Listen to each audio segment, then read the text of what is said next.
किसको होती है जिसके पास कुछ होगा। अब यहां पर जैसे ही जस दूल्हा तस बनी बराता, ज्यादा समय तो नहीं लेंगे। भगवान शिव का विवाह तो बड़ा अद्भुत हुआ। जैसा दूल्हा वैसे बराती। भगवान शिव के लिए जैसे ही मोर की व्यवस्था हुई तो बोले क्या किया जाए, तो एक लंबा सा मणिधर सर्प मंगाया और सर्प को लपेट दिया जटाओं में और उसकी मणि को आगे रख दी और उससे कह दिया कि भैया तू ऐसा बैठा रहना। हाँ, बोले बन गया भगवान शिव का मोर। अब बोले भैया दूल्हा जब जाता है तो उसको कटार की जरूरत पड़ती।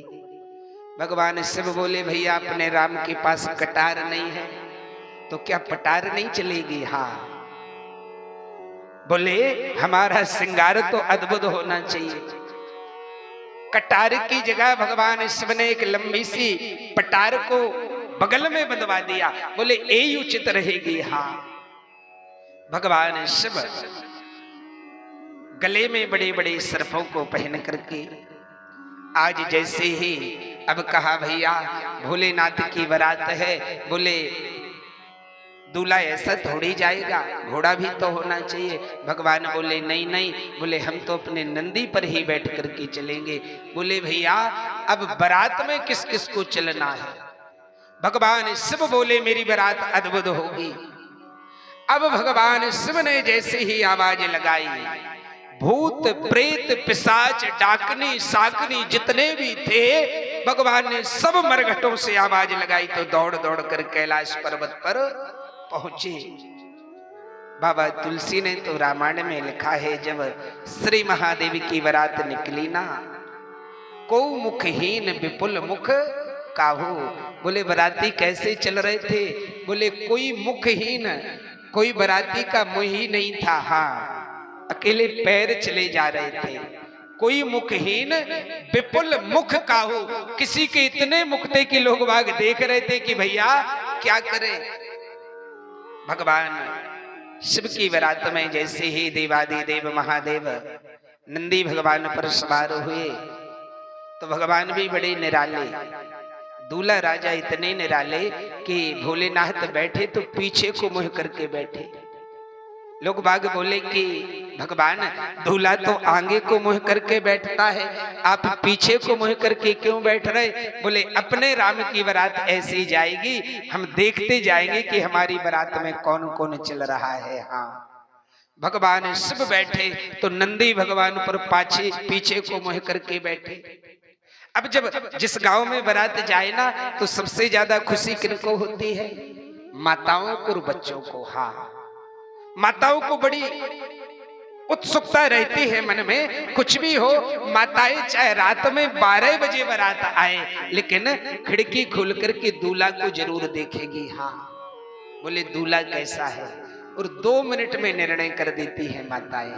दूल्हा को देखा तुरंत कहेंगी अरे बहन कहा बताऊं, और तो सब ठीक है लेकिन थोड़ी सी नाक बैठी है। हाँ, हमारी माताएं 2 मिनट में निर्णय कर देती है।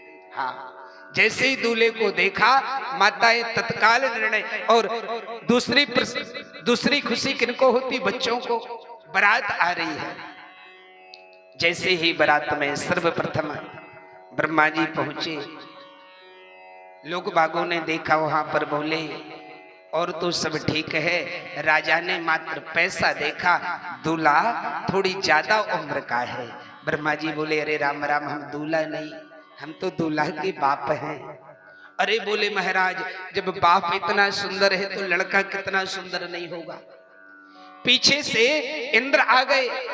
अब गांव वाले बोले भैया लगता है यही है दूल्हा राजा, स्वागत करो। इंद्र बोले नहीं नहीं, हम तो उनकी चपरासी है। अब तो बोले महाराज जब चपरासी इतना सुंदर, इतना स्वर्ण, इतने बड़े बड़े मुकुट पहने तो दूल्हा कितना सुंदर नहीं होगा। हाँ, एक के बाद एक चले जा रहे हैं। इतने में एक बड़ा अद्भुत विमान आया। एक जैसे ही विमान उतरा ना, उसमें 3 भूत बैठे थे, बड़े विचित्र 3 भूत। अब दौड़े गांव वाले, बोले भैया बारात आ गई, बारात स्वागत होना चाहिए। तीनों भूत 3 गिलास लिए थे। एक भूत ने एक भूत ने खड़ा गिलास रख लिया था, एक भूत का आड़ा गिलास रखा था और एक भूत का उल्टा गिलास रखा था। डरते डरते एक व्यक्ति ने पूछा, भैया पहले तो बताओ कि तुमने उल्टा गिलास क्यों रख लिया है? वो भूत बोला, जब अपने राम को जल पीना ही नहीं है तो उल्टा रख लिया, सीधा क्यों रखे? बोले हमको जल पीना ही नहीं है इसलिए उल्टा रख लिया। एक से बोले, भैया तुमने ये आड़ा गिलास क्यों रखा?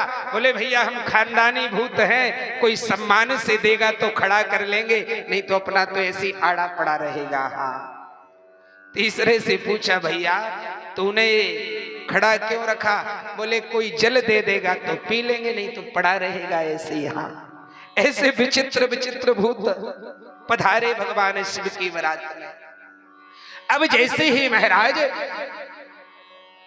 देवादिदेव महादेव की बारात आई, बच्चों में बड़ी उत्सुकता थी, बच्चों में बड़ी उछल कूद हो रही थी मन में कि हम बारात देखेंगे बारात। जैसे ही देखी महाराज बारात कि कोई मुखहीन विपुल मुख का हो, किसी का मुंह नहीं है, कोई चिल्ला रहा है, कोई कूद रहा है ऊपर से। महाराज बच्चों ने वो बारात देखी तो गए थे बड़ी प्रसन्नता से। महाराज जैसे ही बच्चे चिल्ला करके भागे, अब दौड़े अपने घर की ओर। बच्चों की माँ ने पूछी, बेटा देख आए भगवान शिव की बारात को, जरा बताओ तो सही कि कैसी है बारात? वो बच्चा बोला, माँ बाद में बतलाएंगे, पहले किबार बंद करो। हाँ, किबार बंद कर दिए। बोले बेटा अब तो बतला सही कैसी है बारात? बोले नहीं नहीं माँ, पहले पलंग बिछाओ, बाद में बताएंगे बारात कैसी है। पलंग बिछा दिया उसको। बोले बेटा कैसे हैं पार्वती के वो स्वामी, अब तो बता। बोले माँ पहले पल्ली उड़ा, बाद में बताएंगे। बच्चे को ढाक दिया। बोले बेटा अब तो बता कैसी है बारात? बोले माँ यदि सुबह तक बच गए, बोले वो भाग्यवान है, जो बारात देख करके जिंदा बच जाए वो भाग्यवान है। हाँ, इतनी विचित्र बारात है भगवान शिव की। भूत प्रेत जब गए ना बारात में, कोई भी तैयार नहीं है कि कैसे स्वागत करे। अब बूढ़े ठेड़े आदमों ने विचार बनाया, बोले भैया आखिर आए तो हमारे यहाँ, स्वागत तो करना पड़ेगा। बोले क्या करें? बोले पत्थर दूर से फेंक के डाल दो। हाँ, लगाए जाने की जरूरत नहीं है। दूर से पत्थर फेंक दी, कौन जाए भूत प्रेतों के पास। एक सियाने दादा बोले भैया चिंता मत करो, हम सबको गड़ा बांध देंगे सवेरे, आज तो पर्स करवा दो। बोले नाक कट जाएगी हिमाचल की, कि हिमाचल के यहाँ भोजन नहीं मिला। महाराज पत्थर दूर से फेंक दी, लड्डू दूर से फेंक रहे, रसगुल्ला दूर से फेंके जा रहे। अब जो सब्जी की बाल्टी लिए था वो बैठा 1 किलोमीटर दूर। बोले भैया, बोले क्या हमको मरना है? ये लोग तो और आइटम लिए तो दूर से फेंक दिए। अब बोले सब्जी तो मेके नहीं जाती। और बोले सबसे बड़ा डर है दूल्हा राजा को, बोले उनके गले में बिल्कुल तैयार बैठे हैं, और अगर हमने परसने को नीचे सिर किया तो फटाक उतरेगा। हाँ, बोले मेरी बस की बात नहीं। समझदार लोग थे। बोले भैया तू काहे को डरे? बोले तू एक काम कर, लंबा सा बांस बांध ले कलछली में। हाँ, तो बड़ा लंबा बांस बांधा उस कलछली में, दूर से परोस रहे हैं। हाँ, ऐसी विचित्र भगवान श्री देवादिदेव महादेव का जब विवाह हुआ, बारात पहुंची।